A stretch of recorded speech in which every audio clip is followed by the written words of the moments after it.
नमस्कार मित्रों। आज हम इस वीडियो में जानेंगे भारत के राष्ट्रपति के कार्य एवं शक्तियों के बारे में, साथ ही उससे संबंधित अन्य बिंदुओं जैसे योग्यता, नियुक्ति एवं कार्यकाल आदि के बारे में चर्चा करेंगे।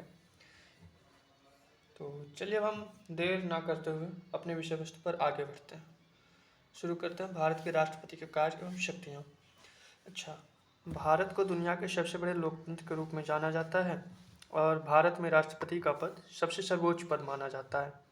सर्वोच्च का अर्थ होता है सबसे बड़ा, इसलिए हमारे देश में भारत में राष्ट्रपति के पास बहुत सारे महत्वपूर्ण अधिकार व शक्तियाँ, जिसे इंग्लिश में राइट्स एंड पावर बोलते हैं, होती हैं। आज हम आपको इस लेख के द्वारा बताएंगे कि भारत के राष्ट्रपति के पास क्या शक्तियाँ होती हैं, इनके क्या कार्य होते हैं एवं भारत में राष्ट्रपति का चुनाव कैसे होता है। अच्छा, इसके पहले हम आपको एक राष्ट्रपति के पद का संक्षिप्त परिचय दे देते हैं।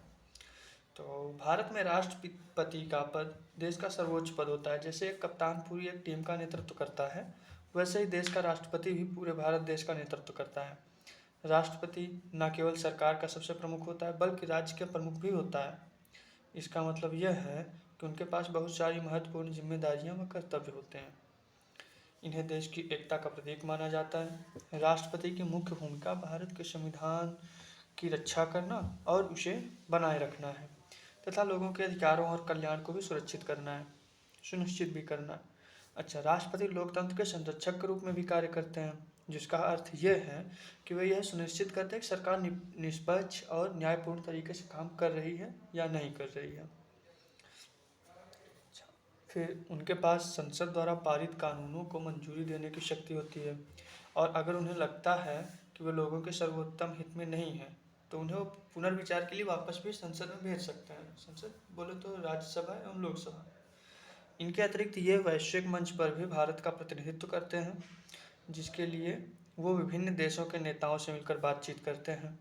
राष्ट्रपति देश में होने वाले महत्वपूर्ण अवसरों पर राष्ट्र को अपने विचारों से संबोधित करते हैं, जैसे स्वतंत्रता दिवस, गणतंत्र दिवस या ऐसे और भी कई सारे महत्वपूर्ण दिवस होते हैं, और नागरिकों को मार्गदर्शन और प्रेरणा प्रदान करते हैं।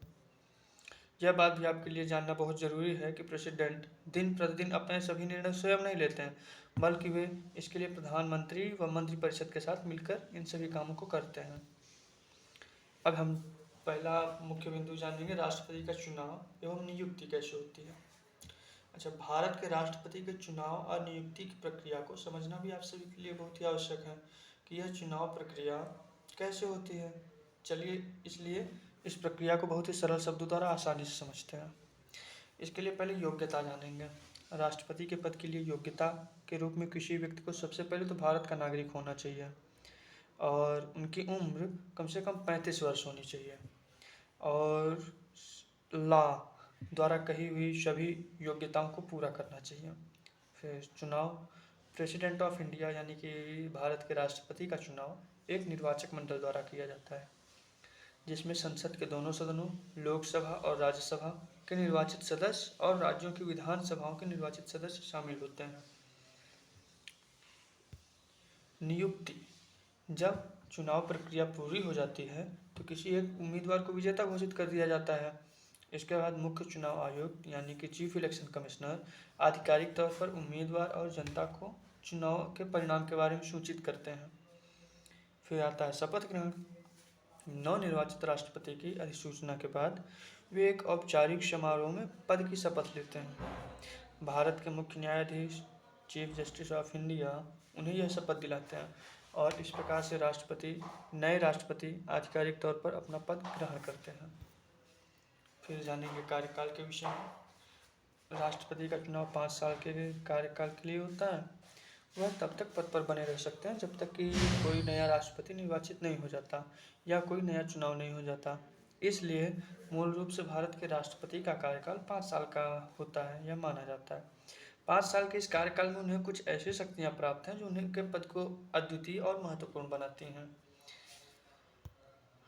अब हम जानेंगे भारत के राष्ट्रपति की शक्तियाँ।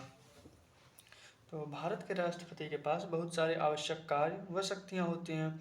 चलिए उन सभी शक्तियों व कार्यों को विस्तार से जानते हैं। पहला नंबर है राज्य के प्रमुख। राष्ट्रपति देश के औपचारिक प्रमुख के रूप में कार्य करता है। वे राष्ट्रीय और अंतर्राष्ट्रीय दोनों मंचों पर भारत का प्रतिनिधित्व करते हैं और एकता एवं अखंडता के रूप में कार्य करते हैं। ठीक, अगला नंबर है कार्यकारी शक्तियाँ। उनके पास कार्यकारी शक्तियाँ होती हैं और यह सुनिश्चित करता है कि सरकार सुचारू रूप से कार्य करे। ये चुनाव परिणामों और सिफारिशों के आधार पर प्रधानमंत्री और अन्य मंत्रियों के सदस्यों की नियुक्ति कर सकते हैं। विधायी शक्तियाँ क्या होती हैं? राष्ट्रपति विधायी प्रक्रिया में एक महत्वपूर्ण भूमिका निभाता है। वे संसद के सत्रों को शुरू व खत्म करते हैं और कुछ स्थितियों में लोकसभा को भंग भी कर सकते हैं। राष्ट्रपति संसद द्वारा पारित विधेयकों को कानून में बदलने पर भी सहमति देते हैं। अगर वो चाहें तो इसे असहमति द्वारा रिजेक्ट भी कर सकते हैं। फिर हम जानेंगे न्यायिक शक्तियाँ। इनके पास कुछ अपराधों के लिए दोषी ठहराए गए व्यक्तियों को क्षमा करने, उनकी सज़ा कम करने या सज़ा देने की शक्ति भी है। वे भारत के मुख्य न्यायाधीश के परामर्श से सर्वोच्च न्यायालय और उच्च न्यायालयों में न्यायाधीशों की नियुक्ति भी करते हैं। अब हम जानेंगे राजनयिक शक्तियाँ।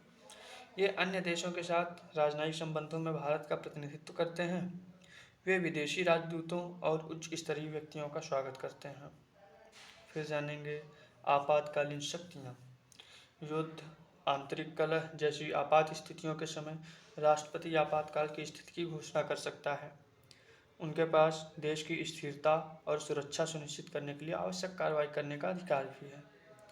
अच्छा, फिर आता है 7वां नंबर हमारा प्रतीकात्मक कार्य। राष्ट्र के प्रतीक के रूप में राष्ट्रपति सम्मान और पुरस्कार प्रदान करते हैं, पदक प्रदान करते हैं, जैसे कि भारत रत्न, पद्म भूषण, पद्म विभूषण, ये सारे हमें राष्ट्रपति के हाथों दिए जाते हैं।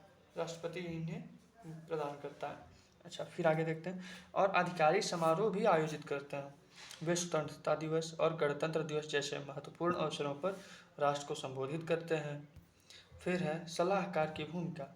यह कई प्रकार से प्राप्त जानकारी के आधार पर सरकार को राष्ट्रीय महत्व यानी नेशनल इम्पोर्टेंस के मामलों पर सलाह देते हैं।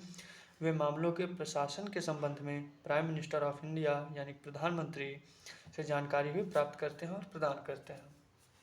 ठीक, आशा करता हूँ हमारा ये टॉपिक यहीं पे समाप्त होता है। आशा करता हूँ आप सबको समझ आया होगा।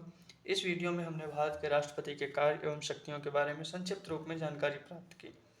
अगले वीडियो में हम लोग राष्ट्रपति की कार्यकारी एवं विधायी शक्तियों के बारे में मुख्य रूप से विस्तृत जानकारी प्राप्त करेंगे। आशा करता हूँ आपको ये वीडियो और इसमें दी गई जानकारी पसंद आई होगी।